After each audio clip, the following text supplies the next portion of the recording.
Yes, y'all, we're going to talk Batman v Superman Dawn of Justice once again.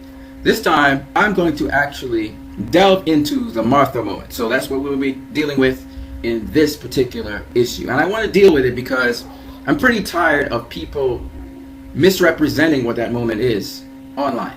Not only that, but also refuse to acknowledge that the moment that happened there was a pivotal moment in Batman's life that changed how his character is, and which is why you see a different Batman in the Justice League trailer. First, we'll start off with Mark Hughes, who writes for Forbes magazine, and also he's closely tied to Warner Brothers in the sense of he's the guy that interviews them quite a lot. Here's what he had to say about that moment. I won't repeat all my review and analysis of the entire film since you can read it all here, and these main points still apply to the Ultimate Edition. Suffice it to say, there is always more depth and subtext to the Martha moment than the complaints are willing to admit or recognize. And these complaints are still too simplistic and shallow a perception of what is, in fact, a complicated convergence of character arcs and narratives is what you're seeing. It confuses and shocks Batman, and then the revelation of what really is being said shifts his perceptions to the point that he now sees himself clearly for the first time in years. A singular moment. A revelation that turns a character's understanding and relationships on their head in a split second. It's not a new concept, nor is this the first time or most extreme example of such a thing in cinema. It is undeniable that there is much more happening in that scene and in the context of Batman's character through time than the memes and jokes recognize. And yes, often the jokes intentionally overstate things for humorous effect, but I have seen the exact same points made in supposedly serious, deeper critical analysis of the film. So people with even more serious critical analysis, they're making the same overstated, simplistic points. So I remain perplexed by the stubborn refusal to consider and acknowledge the complexity. I bring that up only because I noticed even a lot of the positive reassessments still point to the Martha moment as a major problem in the storytelling when it's among the finer elements in the film's characterizations. Having brought that up, I want to direct you guys' attention to this particular guy's channel. His name is Nima S, and he actually goes into the Martha scene explained by the filmmakers. And what's so awesome about this, as I click it, is that you get to hear Jeff Johns, his take on it. You get to hear the lady who was playing Martha Kent, her take on it. The guy, Lawrence Fishburne, who was playing Perry White, his take on it. So I'm just saying, there's so much depth to this, and it was, shown kind of visually, which made it really interesting. But I just want to go into it a little bit more with you guys because I like going into things deeply. So go check out this channel, Nima S. A shout out to you, Nima, and see how comprehensive this Martha moment was. Alright, so let's go into this Martha moment. You can go find it anywhere on YouTube. In this case, I'm looking at 321 Action 123. Now here Batman is going to say, "You're not even a god, you're not even a man." And then he tears into Superman's flesh, showing that Batman thinks Superman's an alien.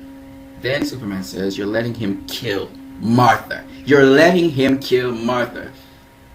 Save Martha. Find him, save Martha." And Batman starts freaking out, and he's like, "Why did you say that name?"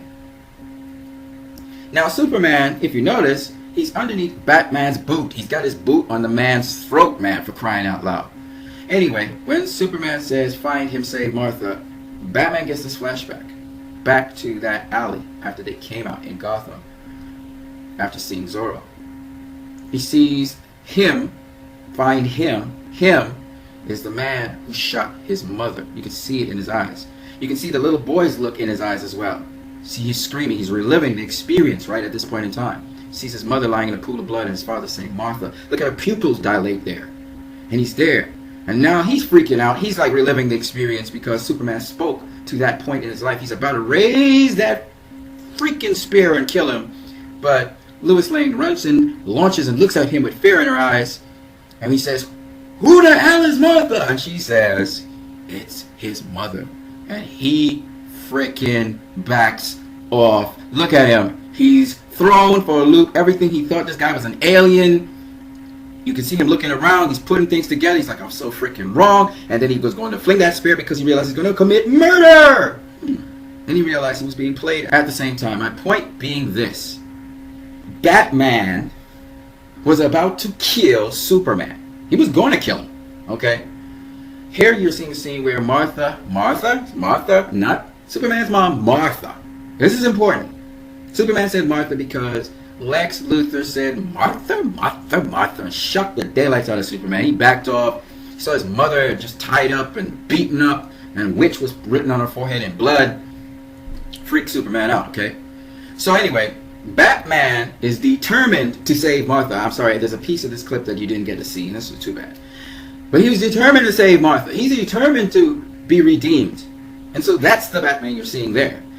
Superman did not know how much Martha meant to Batman. Okay? He didn't know. He didn't know. If you just look at the extended part of the scene, which I can't even show you, which is a sad thing, Batman stops Superman and he says, I'll make you a promise. Martha won't die tonight. Because Superman was going to go save his mom, right?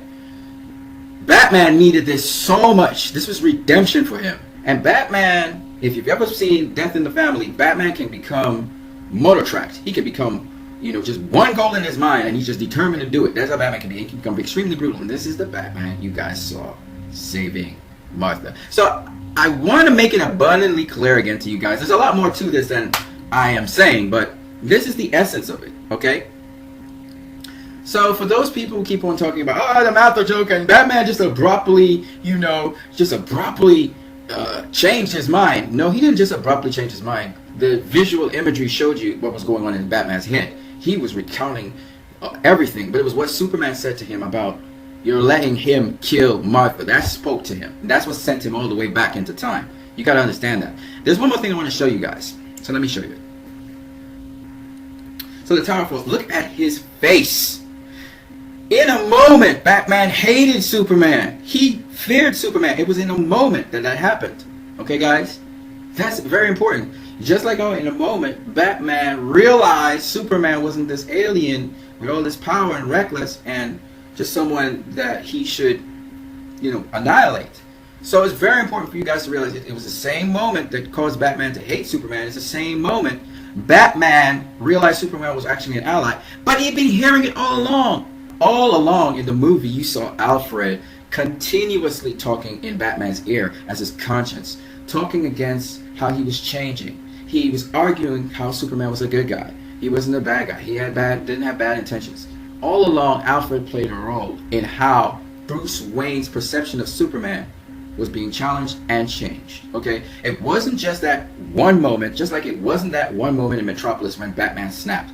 Batman snapped because he lost his family, and the movie made it his business to show him losing his parents and how he felt, and then showing him out of control, losing control. The bats kind of helped him come back up from the darkness, and then he goes into Metropolis and realizes it's a beautiful life.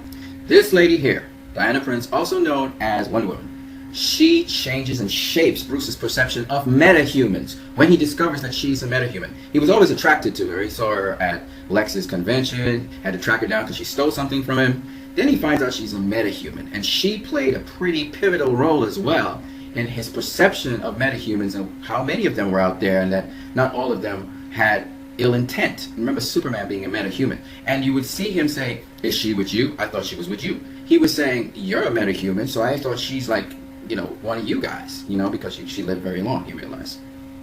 So in Bruce Wayne's mind, these metahumans, these sort of superpowered beings, are not human like himself, and therefore he categorizes them all in one lump, like Lex Luthor did. Now, another critical moment was when he had this vision of the Flash. The Flash goes through time and interacts with Bruce Wayne and gives him some instructions and informs him what's going on. And this is very interesting. So this again was another turning point for Bruce Wayne. And then of course the other two people who were very important in changing his mind about killing Superman was Lois Lane and Superman himself.